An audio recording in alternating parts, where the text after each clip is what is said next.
Okay, so when we add vectors,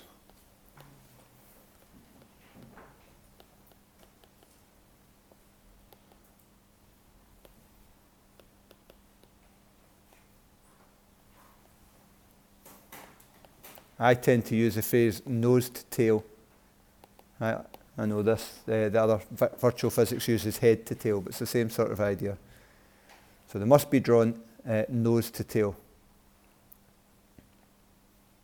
So I'll do a couple of examples.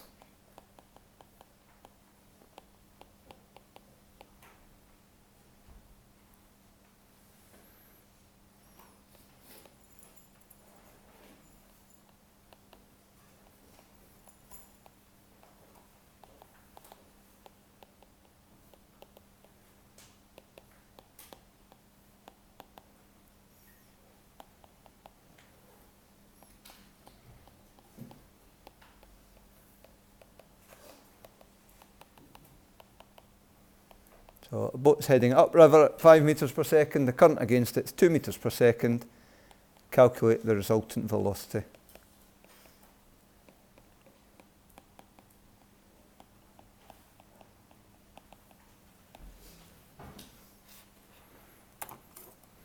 And the answer for that one, I'll sketch it. I mean, I'm sure you'll probably be able to work it out quite quickly yourself, but just to show you what the sketches would look like. So you'd have a vector representing the 5 meters per second going upstream, and then, strictly speaking, it should be right on top, but usually we draw it just beside so you can actually see it. The current coming downstream is 2 meters per second, and therefore the resultant vector, now I know you've only got one colour, so remember we can use a double arrow. The resultant vector is a single vector that can take you from start to finish. So I'll draw it with a double arrow.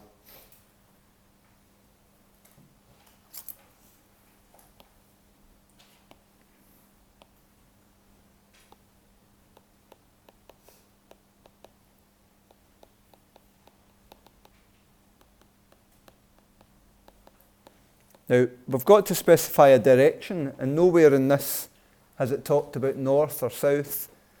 So all we can do is kind of reference to the information that we're given. And the only information we've got in the question is the idea it's heading upriver. Or I've written upstream actually, but okay, I'll replace that with upriver.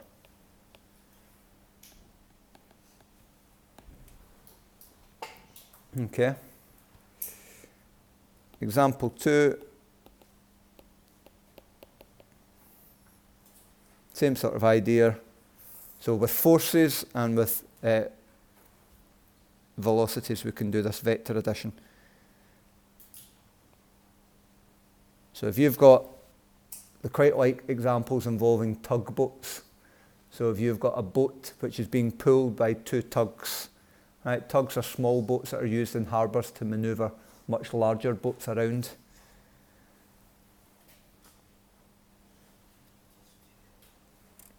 Right, so tug 1, right, we'll call F1, and let's say that's 30 kilonewtons. But at the same time, tug 2 is pulling with 20 kilonewtons. And in this one, I'm going to specify that that direction there is north. I've got a wee north line there. So remember, the first thing we've got to do is to redraw these nose to tail. So underneath,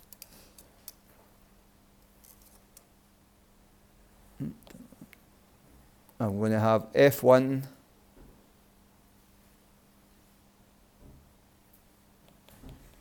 in that direction. That's my 30 kilonewtons. And then where F1 finishes, I'm going to have F2. That's my 22 kilonewtons, 20 kilonewtons. Right, it's all a bit tight fitting in this page, but the resultant vector then is, remember, it's a single vector which could replace the individual ones. So it goes from the start of your vectors to the end of your vectors.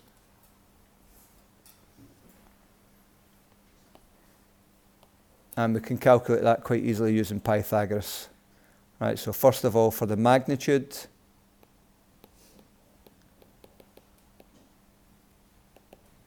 use a squared equals b squared plus c squared.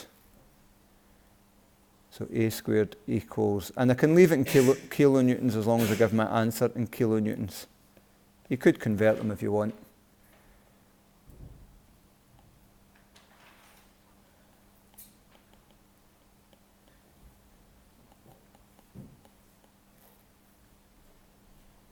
So if a squared is 1300, a is the square root of 1300.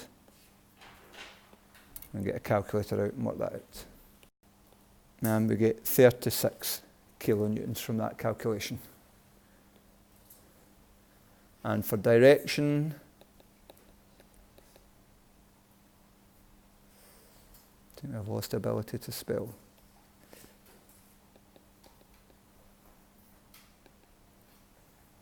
Okay, I'll call that x, put that in red. X is my angle. Tan x equals opposite over adjacent, which in this case, the opposite to angle x is my 20 kilonewtons. My adjacent is 30. And once again, I can leave them both in kilonewtons because I'm being consistent. I've got the top and bottom line both in kilonewtons. So tan x is 0.667, etc. So x is tan to the minus 1. And once again, get calculator out. Rounded off, that's 34 degrees. Now that is a bearing here because the angle x that I've drawn in there is clockwise from the earth, so I don't need to do anything further in this example.